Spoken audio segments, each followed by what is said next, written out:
క్రైస్తలా విడువని దేవుడ నీవే మా మంచి యేసయ్యా, పాపికి ఆశ్రయపురము నీవే మెస్సయ్యా.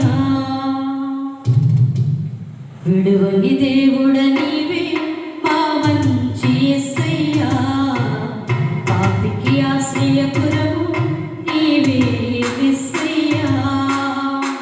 ప్రేమించుటకు క్షమించుటకు రక్షించుటకు అర్హుడ నీవే. ప్రేమించుటకు క్షమించుటకు రక్షించుటకు అర్హుడ నీవే. యేసయ్యా యేసయ్యా యేసయ్యా యేసయ్యా. విడువని దేవుడ నీవే మా మంచి యేసయ్యా, పాపికి ఆశ్రయపురము నీవే మెస్సయ్యా. 40 సంవత్సరములు మా పితరుల నడిపిన దేవా, అరణ్య మార్గమైన అన్నీ నీవైనావు. 40 సంవత్సరములు మా పితరుల నడిపిన దేవా, అరణ్య మార్గమైన అన్నీ నీవైనావు. జీవాహారమై ఆకలి తీర్చావు, కదిలే బండవై దాహము తీర్చావు. జీవాహారమై ఆకలి తీర్చావు, కదిలే బండవై దాహము తీర్చావు. యేసయ్యా యేసయ్యా యేసయ్యా యేసయ్యా యేసయ్యా యేసయ్యా యేసయ్యా యేసయ్యా. విడువని దేవుడ నీవే మా మంచి యేసయ్యా, పాపికి ఆశ్రయపురము నీవే మెస్సయ్యా. ఇత్తడి సర్పమోలే పైకెత్తబడినావు, నిన్ను చూచిన వారు ఆనాడు బ్రతికారు. ఇత్తడి సర్పమోలే పైకెత్తబడినావు, నిన్ను చూచిన వారు ఆనాడు బ్రతికారు.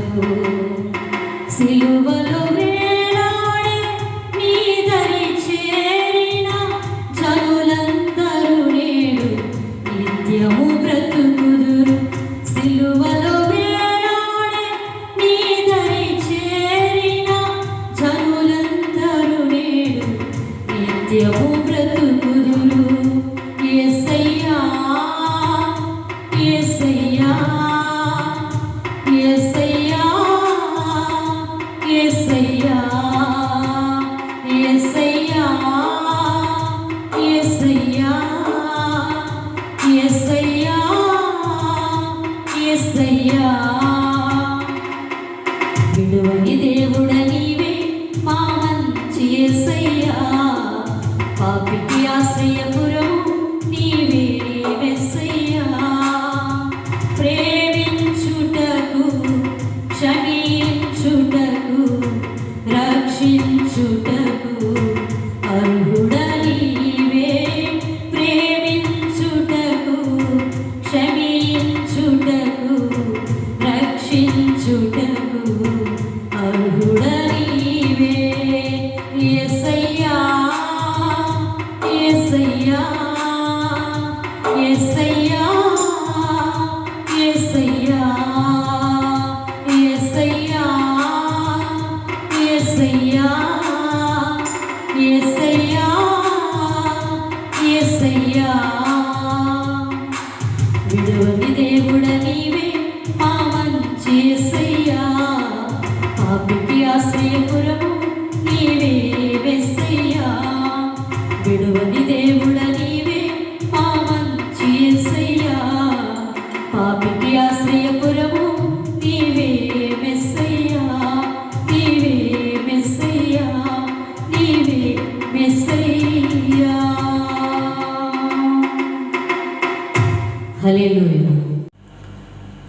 ప్రభునందు ప్రియమైన సోదరి సోదరులారా, మన ప్రభువును అద్వితీయ సత్యనాథుడైన యేసుక్రీస్తు ఘనమైన పరిశుద్ధ నామమునకే మహిమ ఘనత ప్రభావములు ఆయనకే చెల్లునుగాక. ఈ ఉపవాస ప్రార్థనా కూడికలో మనమందరము దేవుని వాక్యమును వినడానికి దేవుడిచ్చినటువంటి దైవిక ఆధిక్యతను బట్టి దేవునికే మహిమ కలుగునుగాక. దయచేసి దేవుని వాక్యమును ఈ యొక్క సందర్భంగా మనం చదువుకుని కొద్ది నిమిషాలు దేవుని వాక్యమును ధ్యానం చేద్దాం. దయచేసి పరిశుద్ధ గ్రంథం అనే బైబిల్ని తెరవండి, వాక్యం చదువుకుందాం. అపోస్తులుల కార్యముల గ్రంథము 1వ అధ్యాయము 11వ వచనాన్ని చదువుకుందాం. అపోస్తులుల కార్యముల గ్రంథం 1వ అధ్యాయము 11వ వచనాన్ని చదువుకుని దైవిక ధ్యానాన్ని ప్రారంభిద్దాం. చదవండి వాక్యాన్ని. గలలియా మనుష్యులారా, మీరు ఎందుకు నిలచి ఆకాశము వైపు చూచుచున్నారు? మీ యొద్ద నుండి పరలోకానికి చేర్చబడిన ఈ యేసే ఏ రీతిగా వెళ్ళడం, పరలోకానికి వెళ్ళడం చూస్తున్నారు, ఆ రీతిగానే ఆయన తిరిగి వచ్చునని దేవునికే మహిమ కలుగునుగాక. ఓ చిన్ని ప్రార్థన చేసుకుందాం. నమ్మదగిన తండ్రి, నీ పరిశుద్ధ నామానికి వందనాలు చెల్లిస్తున్నాం ప్రభువా. నీవెంతైనా నమ్మదగిన దేవుడు. మరోసారి ఈ యొక్క దైవికమైన కార్యక్రమంలో నిన్ను స్తుతించడానికి ప్రభు నీవిచ్చినటువంటి ప్రాముఖ్యమైన సమయాన్ని బట్టి వందనాలు. నీ మాటలు వినటానికి వచ్చాం, నీవు మాతో మాట్లాడడానికి రమ్మని సవినయంగా నీ పాదాల దగ్గర, నీ పాద సన్నిధిలో మనవి చేస్తున్నాం. ప్రభు మాతో మాట్లాడవా? ఒక్కసారి మాతో మాట్లాడి మా జీవితాలను బలపరచమని ప్రార్థన. కనికర సంపన్నుడా, నీ హస్తపు నీడలో మమ్మలను దాయండి. ఈ సమయంలో ఇంతవరకు నువ్వు కాపాడినందుకు వేల కొలది స్తుతులు చెల్లిస్తున్నా. ఇప్పుడు నీ మాటలు వినబోతున్నామయ్యా. వినగల చెవులు మాకు దయచేయండి, గ్రహించే మనస్సు కూడా మాకు అనుగ్రహించండి అయ్యా. నీ కృపను మాపై విస్తరింపచేయండి. నీ దీనదాసుని ద్వారా కొన్ని విషయాలైనా మాతో మాట్లాడి నీ నామ ఘనత కొరకు వాడుకోమని యేసయ్య పరిశుద్ధ నామములో ప్రార్థించి పొంది ఉన్నాము మా పరలోకపు దేవా, ఆమేన్. Praise the lord. ప్రభునందు మిక్కిలి ప్రియులారా, ఈ ఉదయకాల సమయంలో దేవుని యొక్క వాక్యమును మనము చదువుకుందాం. పరిశుద్ధ గ్రంథము నుండి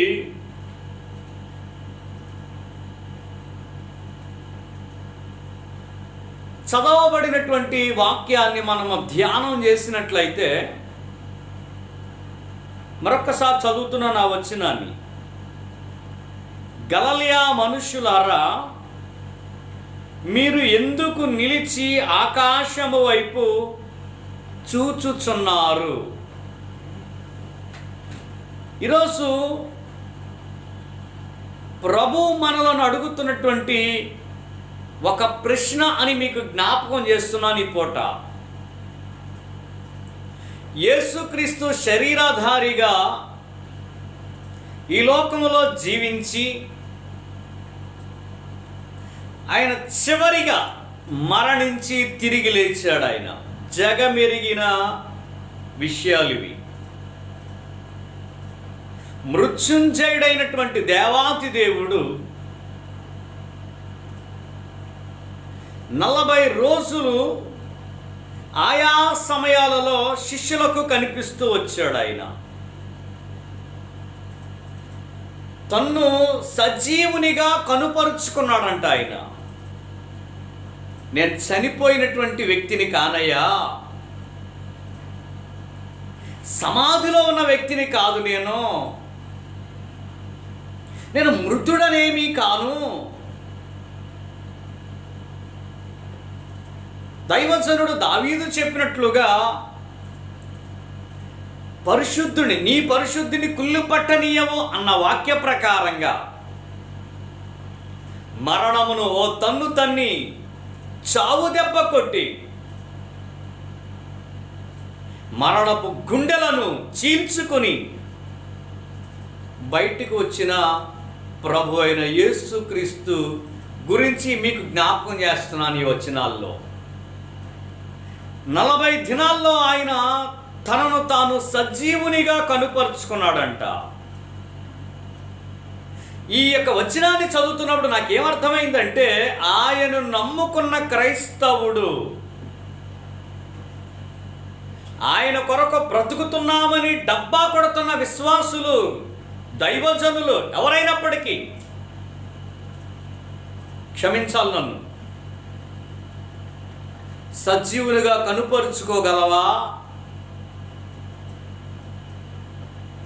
ఎందుకంటే ఒక సంఘముకు దూతతో ఆయన అంటున్న మాట ఏమిటంటే, పేరుకు మాత్రమే జీవిస్తున్నావు, నువ్వు చచ్చినోడు అనలేదు ఆయన. కేవలం పేరుకు మాత్రమే బ్రతికి ఉన్నావు, నీవు మృతుడవే. చాలా బాధ కలిగినటువంటి బాధాకరమైన అంశం ఉండదు.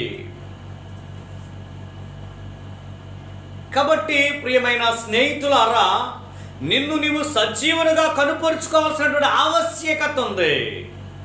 నీలో క్రీస్తు బ్రతుకుతున్నాడని, నేను క్రీస్తు సాక్షినని, క్రీస్తు కొరకు నమ్మకంగా ఉంటున్నానని ప్రజలకు కనుపరుచుకోవాల్సినటువంటి ఆవశ్యకత ఉంది.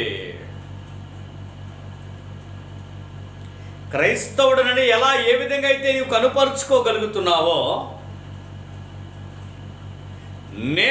నేను మృతుడను కాను, మృతులలో నుండి లేచిన వాణ్ణి, దేవుని వెలుగును చూచిన వాణ్ణి, దేవుని తేజో మహిమ నా మీద పడింది, దేవుని వెలుగు నా మీద పడింది, మృతుల్లోంచి లేచాను, తేజరిల్లుతున్నాను అని నీ యొక్క కుటుంబానికే కాదు, నీ గ్రామానికి, నువ్వే చోట ఉన్నా, ఓవేళ ఉద్యోగం చేస్తున్నావు, ఆ స్థలంలో ఉన్నా, నిన్ను నీవు సజీవునిగా, మృతుడను కాను, నేను సజీవుడను అని కనుపరుచుకోవలసినటువంటి పరిస్థితి నీకుందని జ్ఞాపకం చేస్తున్నాను. 40 దినాలు వారికి కనిపించి సజీవునిగా కనుపరుచుకుని శిష్యులతో చెబుతున్నాడు, మరి మీరు బాప్తిస్మము, పరిశుద్ధాత్మలో బాప్తిస్మం పొందే రోజు దగ్గర పడుతుంది అని చాలా విషయాలు చెబుతున్నప్పుడు వాళ్ళు ఒక ప్రశ్న వేశారు, ప్రభువా, ఇజ్రాయెల్కి రాజ్యాన్ని మరలా ఇస్తావా అని అడిగారు. సైలెన్స్ అన్నాడు ఆయన.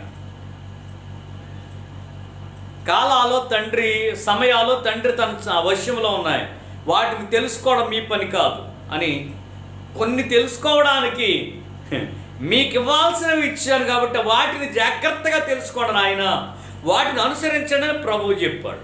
అలా చెప్పి ఇక ఆయన ఆరోహణమైపోయే పరిస్థితి దగ్గరకు వచ్చిన, పరలోకానికి వెళ్ళే సమయం దగ్గర పడింది. ఇలా మాట్లాడుకుంటుండగా మేఘము మీద ఆయన కొనిపోబడుతున్నాడట. అలా కొనిపోతూ ఆరోహణం అవుతున్నాడు ఆయన. నీవు ఆరోహణమైతివి అని ప్రవచనాత్మకంగా దావీదు ప్రవచించిన రీతిగా ఆయన పైకి ఆరోహణం అవుతున్నాడు.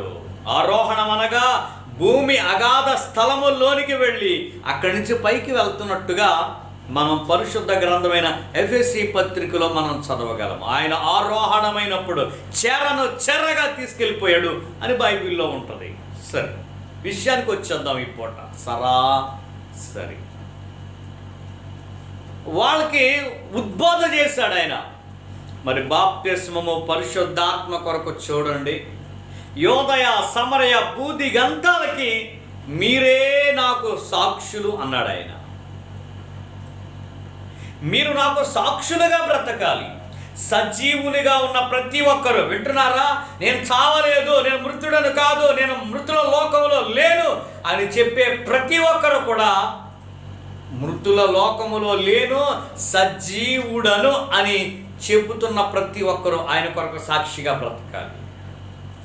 నువ్వు సాక్ష్యం చెప్తావనే పిలాతు ఎదుట ఏ సాక్ష్యమో ఎవరిని సాక్షులుగా పెట్టుకోలేదు ఆయన.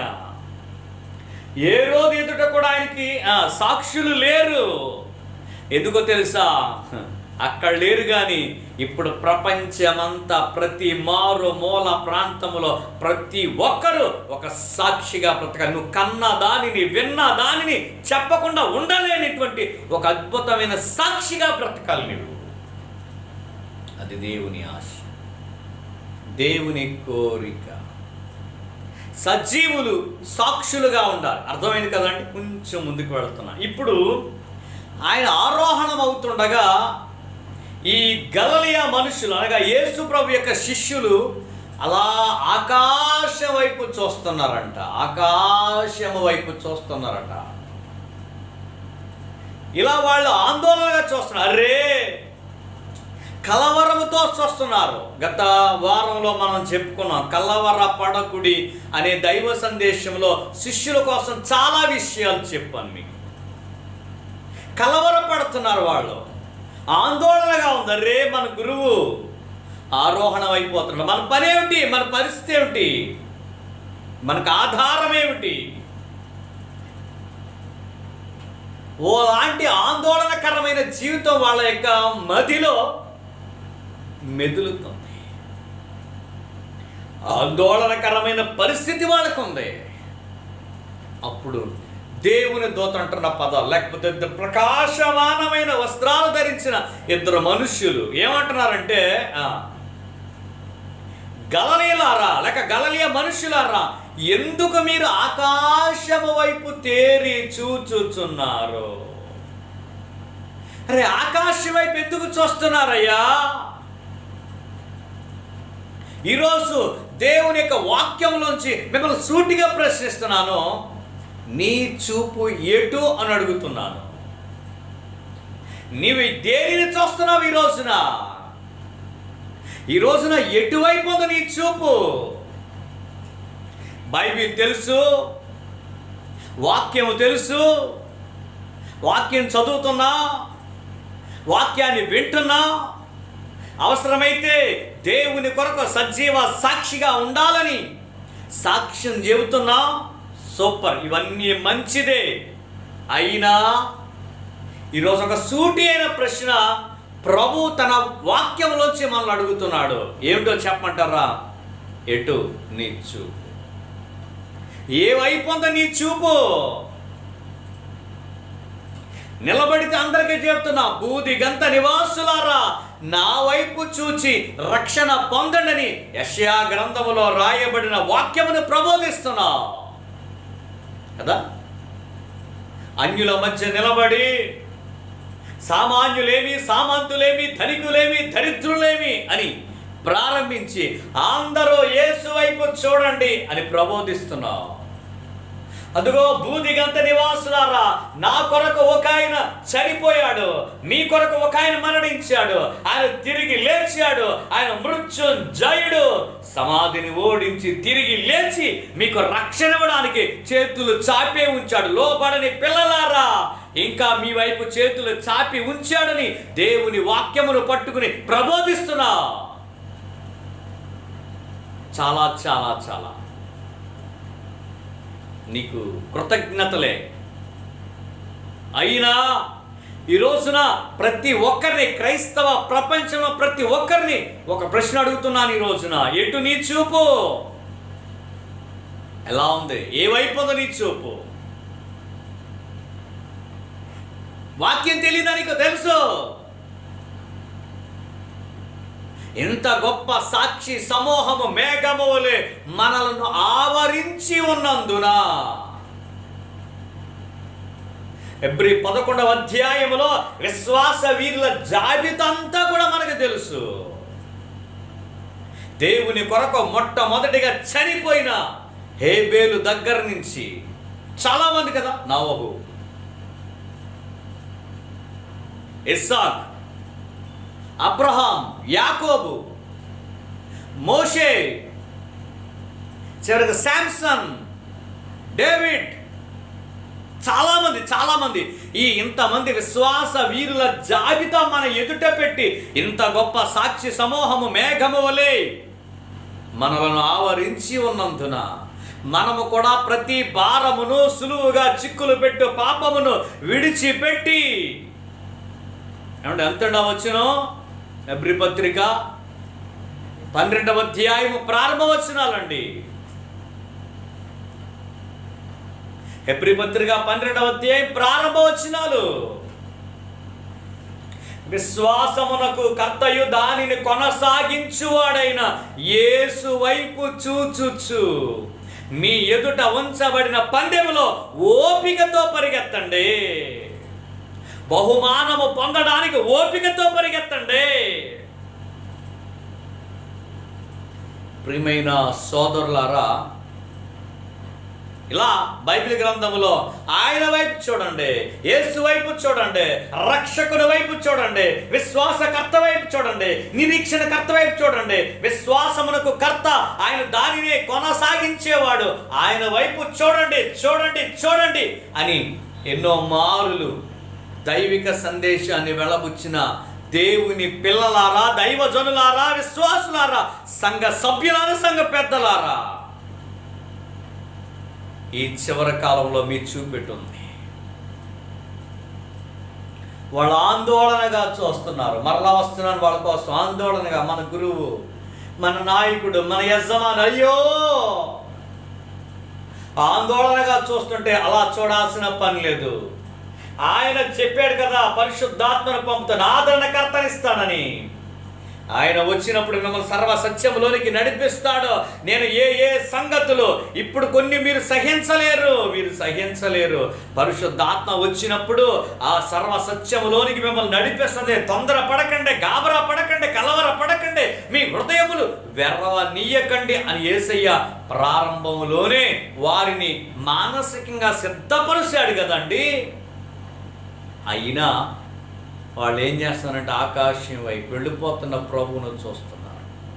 ఈరోజున సమాజమా, దేవుని క్రైస్తవ సమాజమా, వాక్యం తెలియకాదు, అన్నీ తెలుసు మనకే. వాక్యం తెలుసు, ప్రార్థన, భక్తి, విశ్వాసము, ఏమంటే రాబోయే మహిమ అన్నీ తెలుసు. కానీ చూపు మాత్రం ఎట్టుంది? ఎటువైపు చూస్తున్నాం?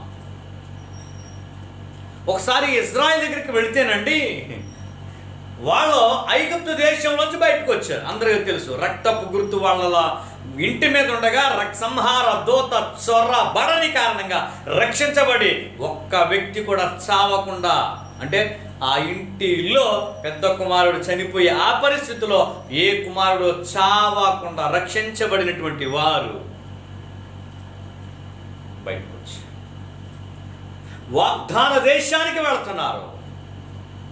కానీ ఎందుకో కానీ ఆయా సందర్భాల్లో నుండి ఐగుప్తు వైపు చూడటం మొదలెట్టారు. అక్కడే బెటర్, అక్కడే బాగుంది, ఐగుప్తు దేశమే బాగుంది.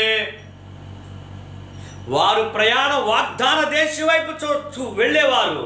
వాగ్దాన దేశానికి ప్రయాణం చేయటానికి 400 సంవత్సరాలు పైబడి బానిసత్వం అనుభవించిన వారు సంతోషంగా బయటకు వచ్చిన వీళ్ళ ఎందుకో కానీ వెనక్కే ఐగుప్తు వైపు చూస్తున్నారండి.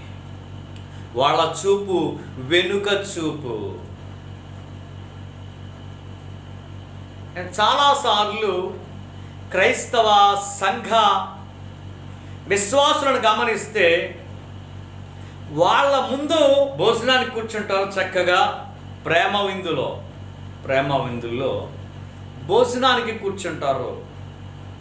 కానీ చిత్రమైన విషయం ఏంటంటే వారి ముందున్నటువంటి ప్లేటు లేకపోతే వారికి ఉన్నటువంటి ఆకు వాళ్ళు చూసుకోవట్లేదండి, పక్కోడు ఆకు చూస్తున్నారు. పర్లేదు, నీకు అన్నీ మెత్తయే, నాకే, నీకు తొడ నాకు మెడ. ఇలాంటి కొన్ని వ్యాఖ్యానాలు నేను వినటం జరిగిందండి. వడ్డించేవాడు మనవాడైతే ఏ మూల కూర్చున్నా పర్వాలేదంట, ఇంతే, ఇదే. ఈరోజు చాలామంది విశ్వాసులు నేను చూస్తున్నాను పిల్లరా, వారు ఎదురుగుండా ఉన్నటువంటి దేవా నీవు నాకు ఇచ్చావు స్తోత్రం అనలేకపోతున్నారు. ప్రభువా ప్రస్తుత ప్రపంచంలో చాలామందికి ఇది కూడా లేని వాళ్ళు ఉన్నారయ్యా, ఇది కూడా లేని వాళ్ళు ఉన్నారయ్యా. నాకు ఇచ్చావు నీకు స్తోత్రం అనలేకపోతున్నారండి. చాలామందికి మెడకాయ కావాలంటే వాళ్ళకి దొరకట్లేదు. ప్రభువా నాకు ఇచ్చావు నీకు స్తోత్రం అనలేకపోతున్నారు. నేను ప్రార్థించిన ప్రతిసారి ప్రభువా నీవు నాకు ఇచ్చిన ప్రతి దాన్ని బట్టి నీకు స్తోత్రం అని చెప్తూ ఉంటాను. మా పిల్లలు కూడా అదే నేర్పుతూ ఉంటాను. ఎందుకో తెలుసండి, మనకున్నవి చాలామందికి లేవు. నీ ఎదురుగా ఉన్నటువంటి ఆకును చూసుకో, నీ ప్లేట్ చూసుకో, నీ ఎదురుకున్న వాగ్దాన దేశాన్ని చూడు. ఇజ్రాయేలీల చూపు వెనుక చూపు అయిందండి. దేవుడు ఏమన్నాడు చెప్పండి ఇర్మియా గ్రంథంలో? నేను మీకు నీళ్ళు ఇస్తున్నాను కదా, ఒకసారి చదువుతారా ఆ వచనం? ఇర్మియా గ్రంథం ఒకసారి ఆ వచనం చదవండి. ఇర్మియా గ్రంథము ఆ వచనాన్ని ఒక్కసారి చదవాలని ఆశపడుతున్నాను. ప్రభు తన ప్రజలను ఇశ్రాయేలీలతో ఏమని ప్రశ్నిస్తున్నాడో, ఇవన్నీ ప్రశ్నలే. ఒక్కసారి ఆ మాట చదువుతారా? ఇర్మియా గ్రంథము 2వ అధ్యాయం అండి, 18వ వచనం ఒకసారి చదవండి. నీవు సీహోను నీళ్లు త్రాగడానికి ఐగుప్తు మార్గములో కొంచెం పైన 17వ వచనం ఒకసారి 17 నుంచి చదవండి. నీ దేవుడైన యెహోవా మార్గములో నిన్ను నడిపిస్తూ ఉండగా నీవు ఆయనను విసర్జించడం వల్ల నీకు నీవే బాధ తెచ్చుకున్నావు. దేవుడు నిన్ను నడిపిస్తుంటే, నీ చేయి పట్టుకుని నడిపిస్తుంటే, మార్గములో కష్టకాలములో మహా ఎండకు కాలిన అరణ్యములో, హోషేయ గ్రంథంలో చెప్పిన ప్రకారంగా మహా ఎండకు కాలిన అరణ్యంలో నిన్ను స్నేహించిన వాడిని నేనే అన్నాడు కదండి. మార్గంలో నిన్ను నడిపిస్తుండగా ఆయనని విసర్జించి నీకు నీవే మార్గములో బాధ తెచ్చుకున్నావు. ఇంకా నీవు షీహోరు నీళ్లు త్రాగడానికి ఐగుప్తు మార్గములో ఏం పని నీకు? చదవండి ఇంకా కిందకి. యూఫ్రటీసు నది నీళ్లు త్రాగడానికి అష్షూరు మార్గములో ఏం పని నీకు? దేవునికి స్తోత్రం చెప్పండి.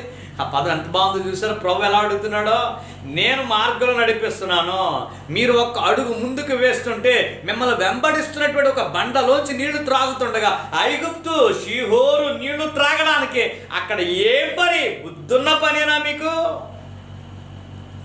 మీకు ఏమైనా తలకాయ జ్ఞానం ఉందా? ఐగుప్తులో పని ఏమిటి? ఇంకో ప్రశ్న ఏంటి? షీహోరు నీళ్లు త్రాగడానికి ఐగుప్తుకు వెళ్ళడానికి నీకేం పని? ఇంకా యూఫ్రటీసు నది నీళ్లు త్రాగడానికి అష్షూరు మార్గంలో వాళ్ళు అంటున్నారు చూడండి, యూఫ్రటీసు నదిలో నీళ్ళు బాగుంటాయంట, చాలా బాగుంటాయంట అని అష్షూరు మార్గానికి ప్రయాణం.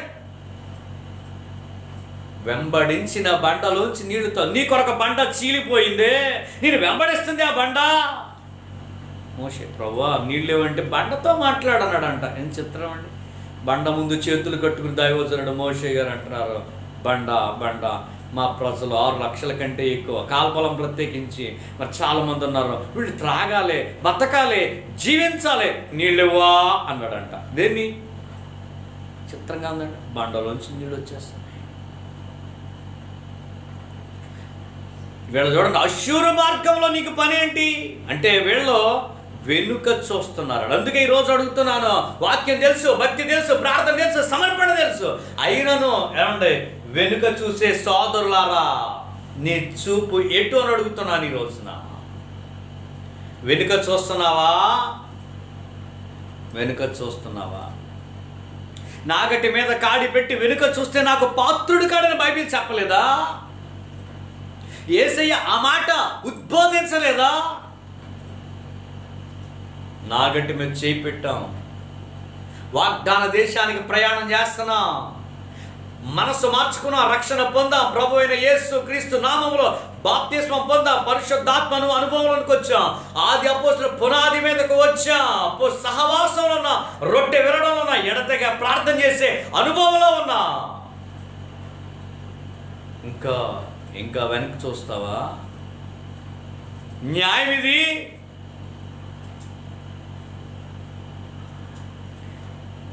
నా యందు విశ్వాసం ఉంచువాడు ఆత్మ మూలముగా జీవిస్తాడో అతడు వెనుక తీస్తే నా ఆత్మకు సంతోషం లేదని బైబిల్ ఎబ్రీ పత్రికలో దేవుడు తన ప్రజలకు చెప్పలేదా? అబ్రహమా, నువ్వు నా విషయంలో, నాకు భయపడే విషయంలో నీ కుమారుని ఇవ్వడానికి వెనుక తీయలేదు, షబాష్ అనలేదా? దేవునిని వెంబడించుటలో హిజ్కియా వెనుక తీయని వాడవు అని చెప్పలేదా? వెనుక తీసినటువంటి దైవ ప్రవక్త బలిపీఠమా బద్దలైపోతుందని చెప్పినటువంటి ఆ దేవుని సెలవు పొందినటువంటి ఆ ప్రవక్త యెరోబాము యొక్క ఆ రోజుల్లో ఒక సోదె ప్రవక్త, నేను నీలాంటి ప్రవక్తనే అని చెప్పినటువంటి ఆ ప్రవక్త మాట విని వెనక్కొచ్చి హతుడైపోలేదా?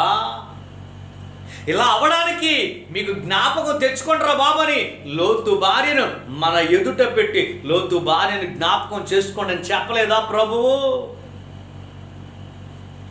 ఈ విషయాలలో తేలుతున్నటువంటి ఫలితార్థం ఏమిటంటే వెనక చూపొద్దు, వెనకకు చూడొద్దు.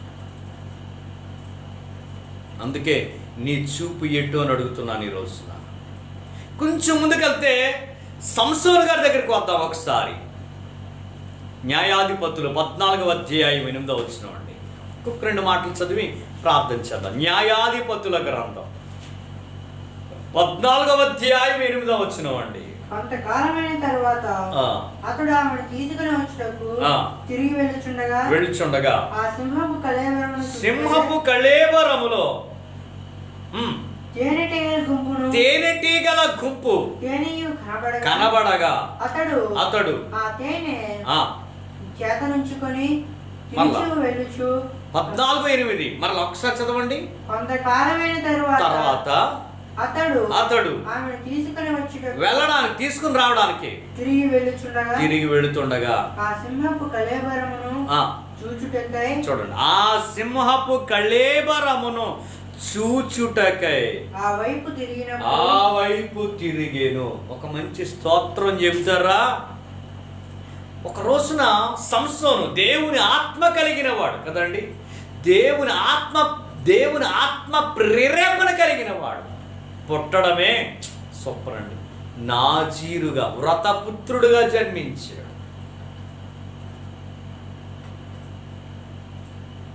అతను పుట్టడం కాదండి, అతడు నాజీరుగా పుట్టడం కోసం తల్లిని కూడా, అమ్మా నువ్వు కూడా నాజీరులోనికి రావాలమ్మా, అపవిత్రమైన ద్రాక్షారసం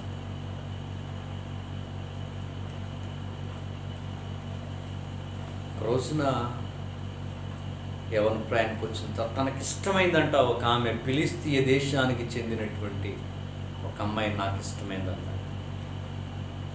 రే బాబు అది బాగాలేదురా, అది పద్ధతి కాదురా, మన దేశంలో చాలామంది యవనస్తులు అంటున్నారా, ఫిలిస్తీయ దేశం వద్దురా, వాడితో మనకు సహవాసం కుదరదురా.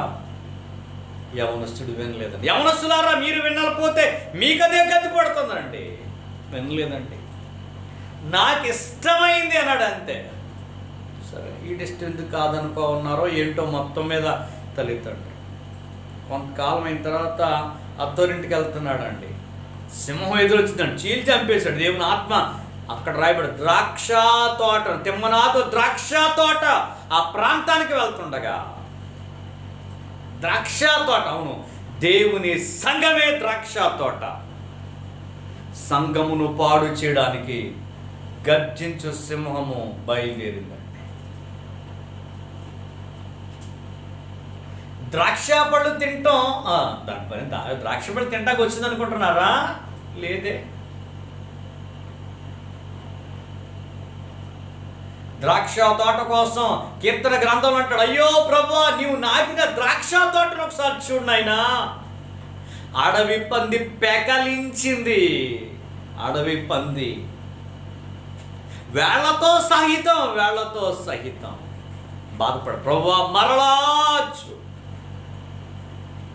ఇప్పుడు ఎప్పుడైతే శ్రమ ఎదురు వచ్చిందో ద్రాక్ష తోట దగ్గర ఎదురు వస్తే ఏమండే దానిని చీల్చాడు. ఎందుకో తెలుసా?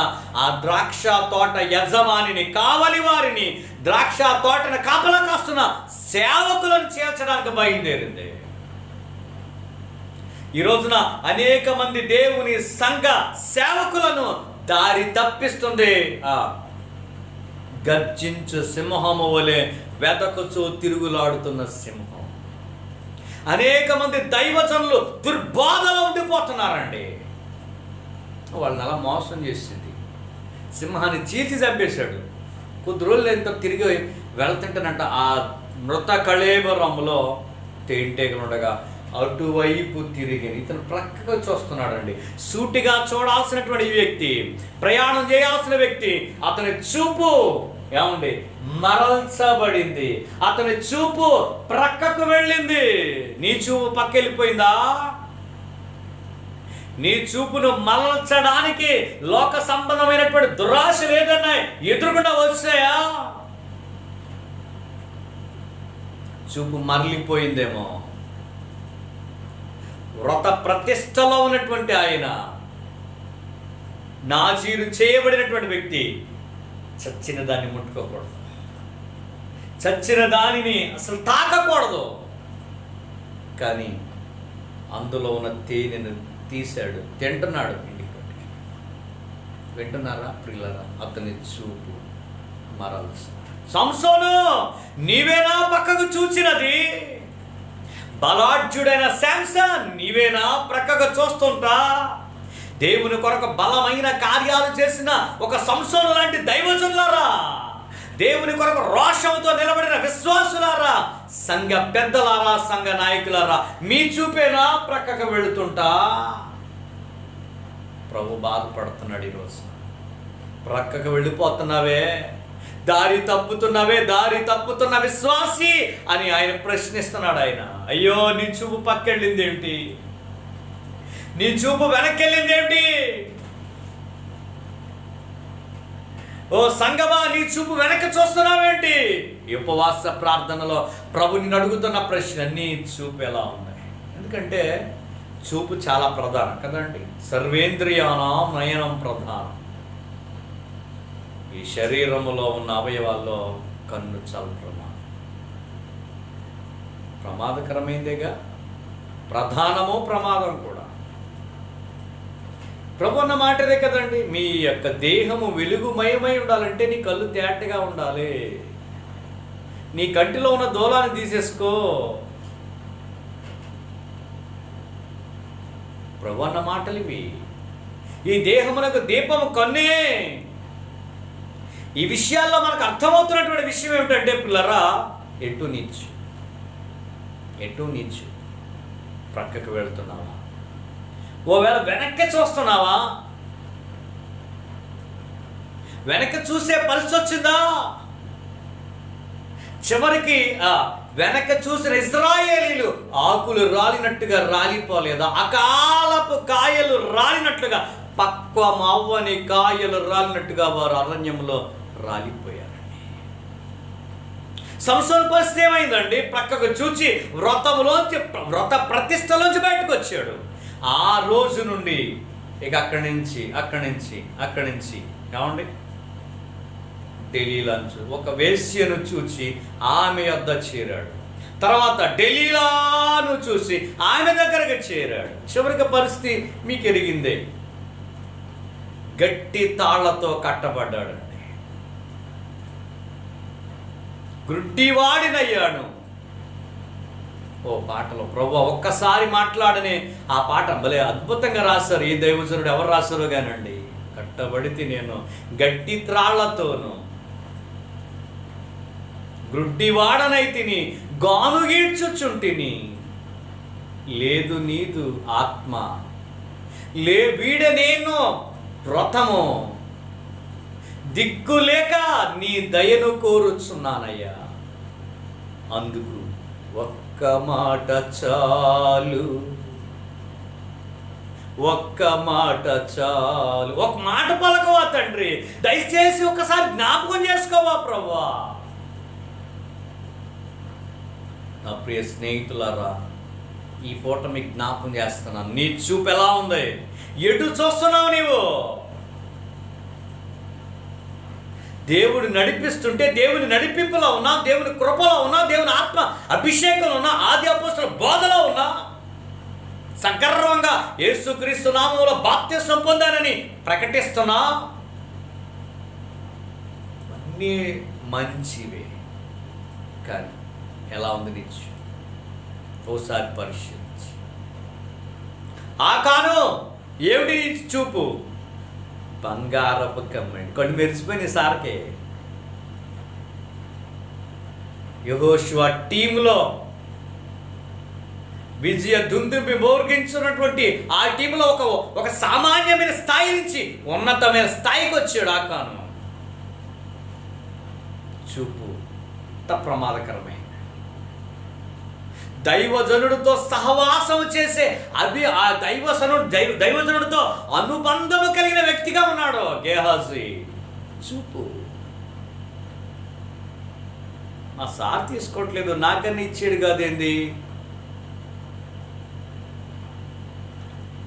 గేహాజీ చూపు. ఇంకొక వ్యక్తిని జ్ఞాపకం చేస్తానే, దావీద్.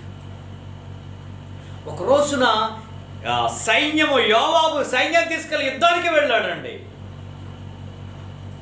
సాయంకాల పూట మిద్దె మీద ఉన్నాడండి ఈయన. ఒక మంచి ఎత్తైన అనుభవంలో ఉన్నాడండి ఈయన. ఆ మధ్య దైవ సందేశాన్ని అందిస్తూ దేగాకు అనే ఓ దైవ సందేశంలో మిద్దె మీద ఉండడం, ఒక ఎత్తైన ప్రార్థన అనుభవంలో ఉండడం అని మీకు జ్ఞాపకం చేస్తాను. మరి మీకు గుర్తుందో లేదో, లేకపోతే ఒకసారి పాత యూట్యూబ్లోకి వెళ్ళి దేగకు అనే దైవ సందేశాన్ని మీరు వింటే ఆ విషయాలు అవగతం అవుతాయి. సౌలు కోసం చెప్పాను. ఇప్పుడు చూడండి, మిద్దె మీద ఉండగా ఈయన ఇక పైకి చూస్తే బాగుండదు. ఇంకా ప్రభువా, నన్ను అరణ్యములో ఉన్న నన్ను అంతఃపురానికి తీసుకొచ్చావయ్యా.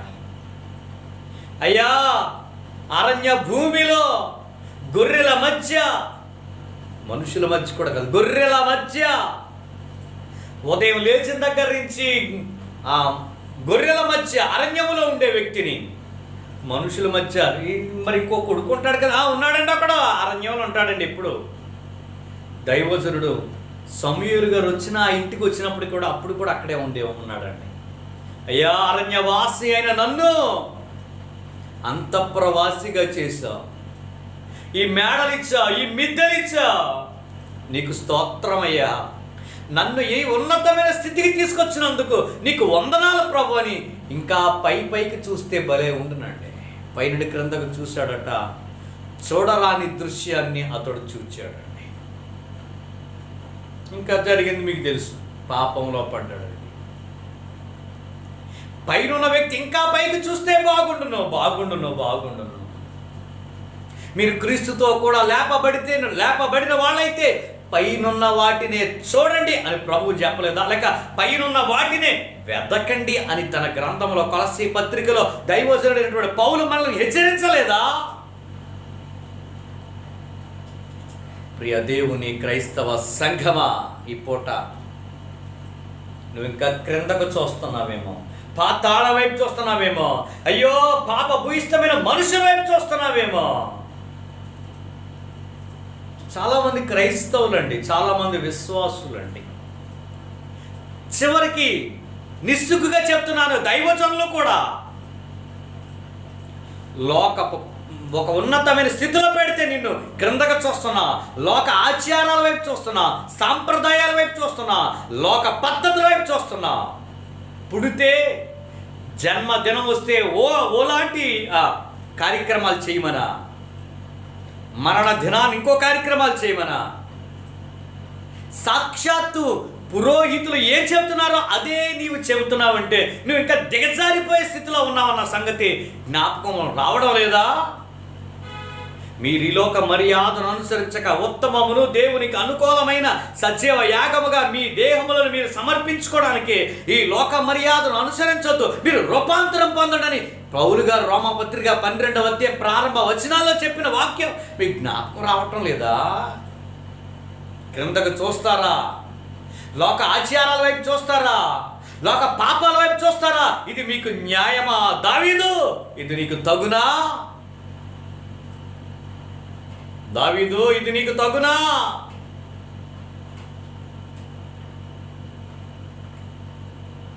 నీవేనా? దేవుని ఉద్దేశములన్నీ నెరవేర్చువాడని నీ కోసం దేవుడు సాక్ష్యం చెప్పాడే. నా చిత్తానుసారుడైన మనుషుని నేను కనుగొన్నాను అని దేవుడు నీ కోసం సాక్ష్యం చెప్పాడే. నువ్వు శత్రువుతో పోరాడుతుంటే నువ్వు ఎలా కొట్టావు గొలియాతుని? నేను వెనకాల్చి కొట్టాను, నేను నీకు కనిపించలేదు కానీ యుద్ధం నాది అన్న మాట ప్రకారంగా నేను వాడిని కొడితే బోర్ల పడ్డాడే. నీ దెబ్బకు వెళ్ళకెలా పడాలి కానీ బోర్ల పడ్డాడు. నీ పక్షముగా కార్యం చేశానే గొలియాతు విషయంలో. నీ స్థానాన్ని సుస్థిరము చేయడం కోసం అస్థిరమైన మనస్తత్వం కలిగిన సౌలుని లేపేశానే. అతని కుటుంబానికి ఒక్కడు కుంటోడు మిగిలేలా అయిపోయాడు పరిస్థితి. అతని జీవితం చూడండి, వర్తిలేలా చేశాను, నువ్వెక్కడికి వెళ్ళినా నిన్ను కాపాడేలా చేశానే. నీవేనా క్రిందకు చూస్తాట? దావీదా తగునా? తగునా? క్రిందకు చూసి ప్రియ స్నేహితులారా, ఈ పూట మిమ్మల్ని జ్ఞాపకం చేస్తున్నాను. నీ చూపెట్టు. గలిలయ మనుషులు ఆకాశం వైపు చూస్తున్నారు, నీవెటు వైపు చూస్తున్నావు? నీవెటు వైపు చూస్తున్నావు? నువ్వు యుద్ధానికి వెళ్ళకపోయా పోలే, నీతో ఉన్నటువంటి సైనికులు యుద్ధానికి వెళ్ళారు. ఓకే, అసలు వెళ్ళకపోవడమే. తన సైన్యమునకు ముందు నడుచుతున్న రాజు డంబము కలిగినవి టీవీగా నడిచేవి అని సొలొమోను మహాజ్ఞాని తన గ్రంథంలో రాయించాడు కదండి. అందులో మొట్టమొదటి వాడు ఎవరు? సైన్యమునకు ముందు నడుస్తున్న రాజు. రాజే యుద్ధానికి వెళ్ళకపోతే పరిస్థితి తీవ్రంగా ఉంటుంది. కానీ నీకున్న సైన్యము, నీకున్నటువంటి ఆ సైన్య బలగము, సైన్యాలకు అధిపతి అయిన దేవుడు నీకు తోడుగా ఉండబట్టి నీకు అద్భుతమైన సైన్యం ఉందే, విజయం సాధిస్తున్నవే. అసలు నువ్వు యుద్ధానికి వెళ్ళకపోవడమే ప్రథమ పొరపాటు. సర్లే, మళ్ళీ కిందకు చూస్తావా? పోనీ చూసినాడు తిన్నంగా ఉంటావా?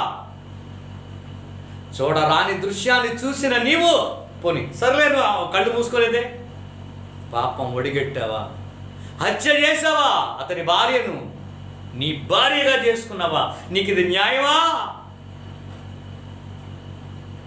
క్రిందకు చూడటం వల్ల ఎంత ప్రమాదం వచ్చిందండి.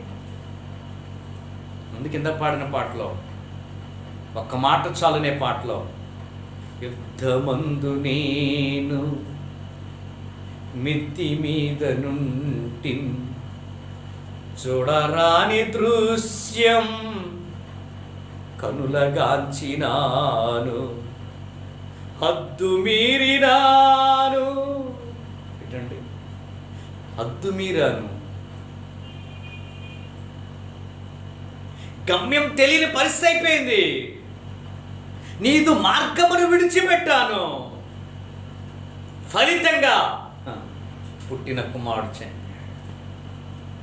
ఫలితంగా 51వ కీర్తన ఏడ్చి గోలెట్టి ప్రార్థన చేశాడు, ప్రభువా నా అంతరంగంలో స్థిరమైన మనసు నూతనంగా పుట్టించు. మొన్న మనసు అనే వాక్యంలో ఆ మాట కూడా చూచాను.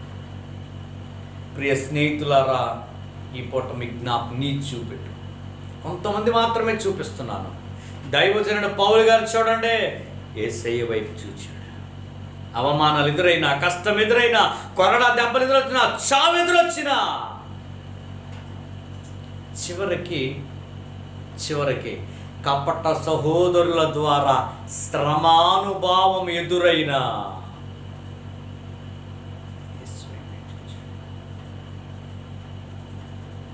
మీరు ఎవరు వైపు చూస్తారు ఈరోజు? దానికి ముంగుర్తుగా ఒక చిన్న విషయాన్ని మీకు జ్ఞాపకం చేస్తున్నాను. ఇజ్రాయేలీలు మోసే మీద తిరుగుబాటు చేసి సనుక్కుంటున్నటువంటి సందర్భంలో తాపకరమైన సర్పాలు వచ్చి, పాములు వచ్చి కరుస్తున్నాయి.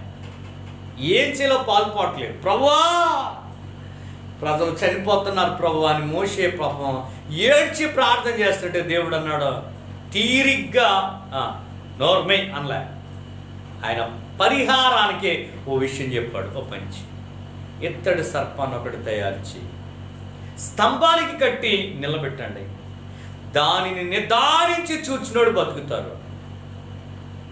ఇప్పుడు సర్పపు కాటు తిన్న ప్రతి ఒక్కడు ఏం చేయాలి అంటే నిదానించి ఏం చేయాలట. ఇప్పుడు అప్పటికే కొంతమంది చచ్చిపోయారంట, కొంతమంది మృతులైపోయారు, మరి కొంతమంది మృతుల లోకానికి వెళ్ళడానికి సిద్ధంగా ఉన్నారు.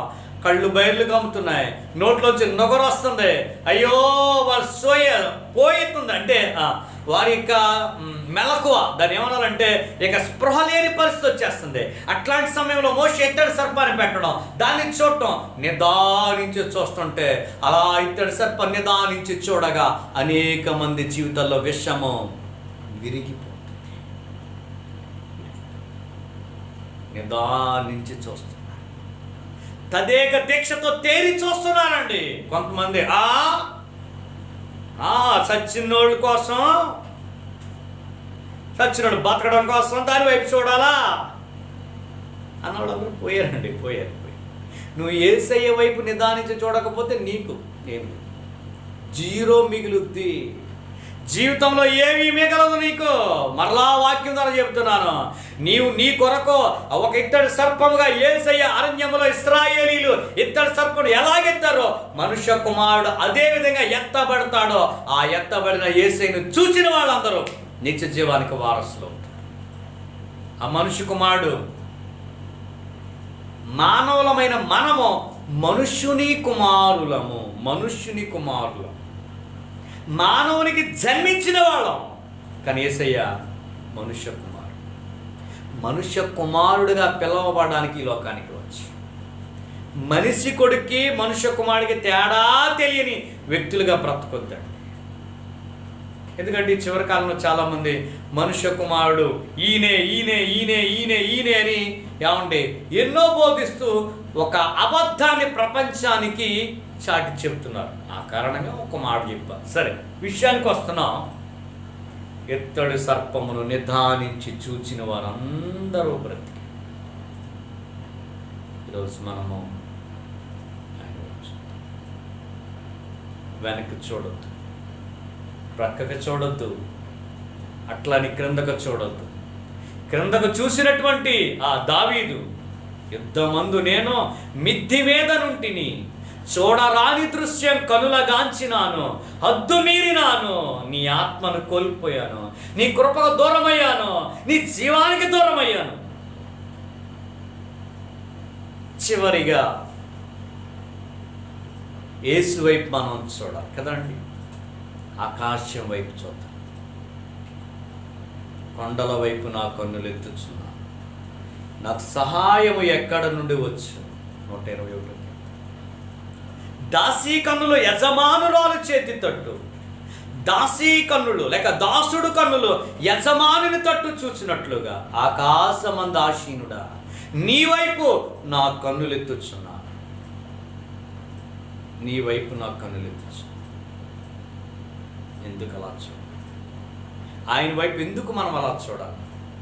ఒక ప్రాముఖ్యమైన మాటను ఈ పూట చదివి ప్రార్థన చేసుకుందాం. 34వ కీర్తన ఒకసారి చూస్తారా? ఆ వచనాన్ని, బైబిల్ గ్రంథంలో ఉన్నటువంటి ఆ వచనాన్ని ఒకసారి చూడండి. కీర్తనల గ్రంథం 34వ కీర్తన 5వ వచనం. కీర్తనల గ్రంథం 34వ అందరూ చూడండి వచనాన్ని. కీర్తనల గ్రంథం ముగిస్తానండి. 34వ కీర్తన 5వ వచనం. వారు ఆ.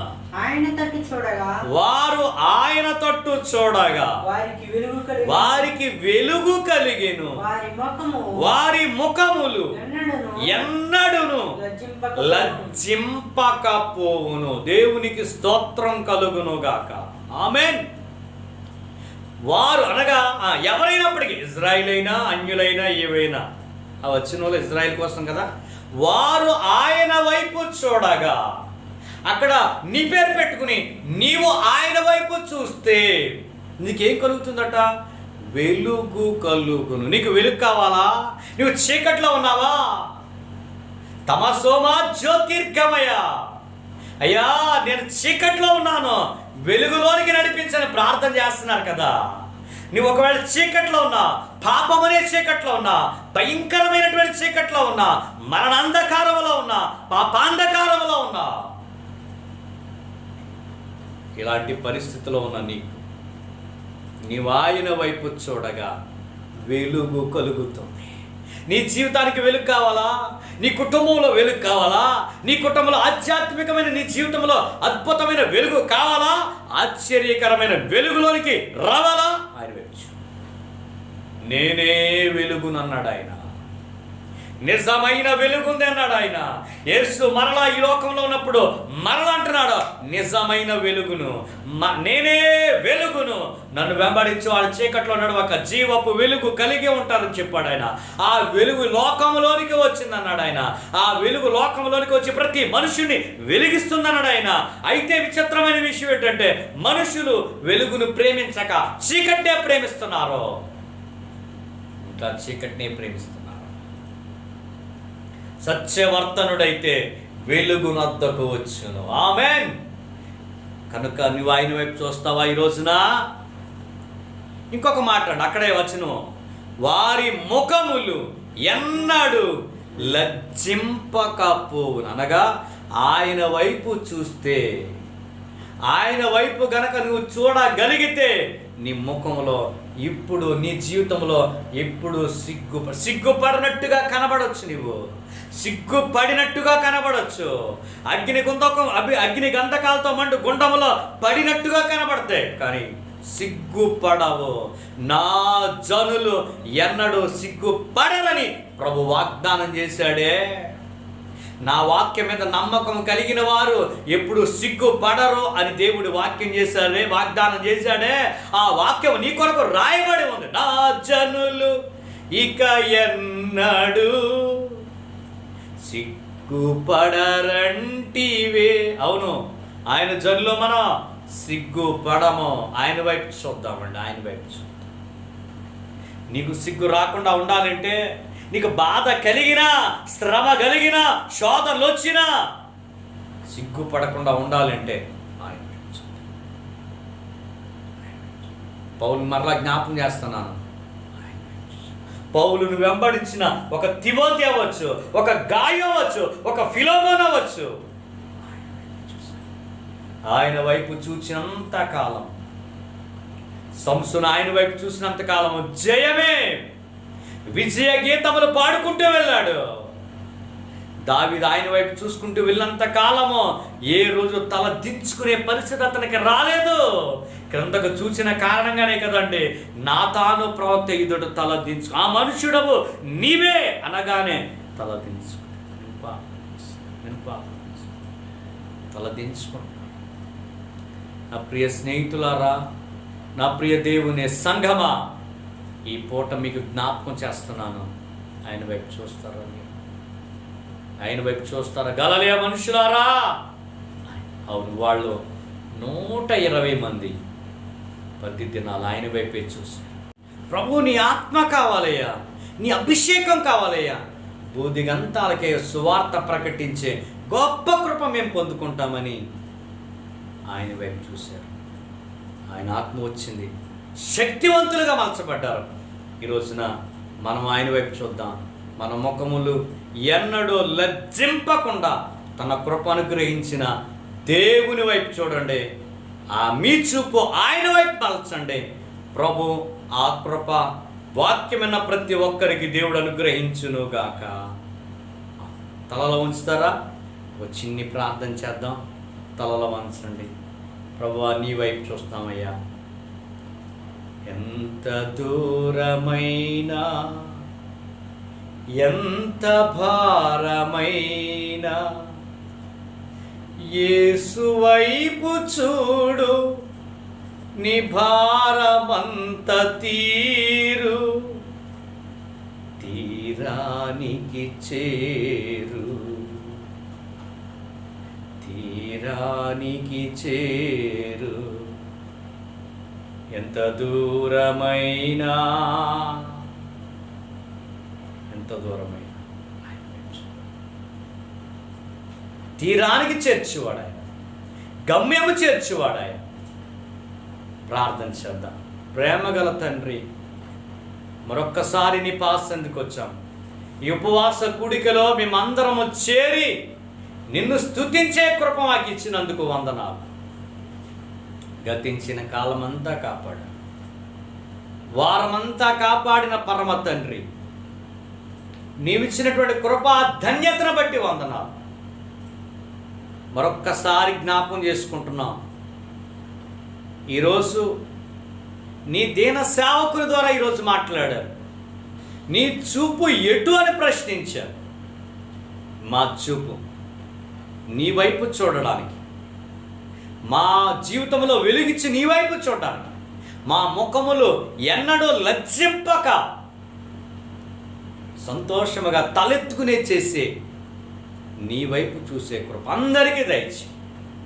విన్న ఈ మాటలు ప్రతి ఒక్కరిలో ఫలించునుగాక, ప్రతి వారి జీవితంలో మొలకెత్తునుగాక. కృపతో చిత్తమైతే మరోసారి కలిసి ప్రార్థించే కృపను, ధన్యతను నీవే మాకు ప్రసాదించి సహాయము చేయమని. విన్న వాక్యం అందరిలో ఫలింపచ్చి, విన్న వాక్యం ద్వారా అందరూ ఆదరించబడి నీ కొరకు నమ్మకంగా బ్రతికే కృపను గ్రహించమని యేసయ్య పరిశుద్ధ నామములో వినయముగా ప్రార్థించి పొంది ఉన్నాము. ప్రభు కృప మీ అందరికీ తోడుగా ఉండి నడిపించునుగాక. ఆమేన్.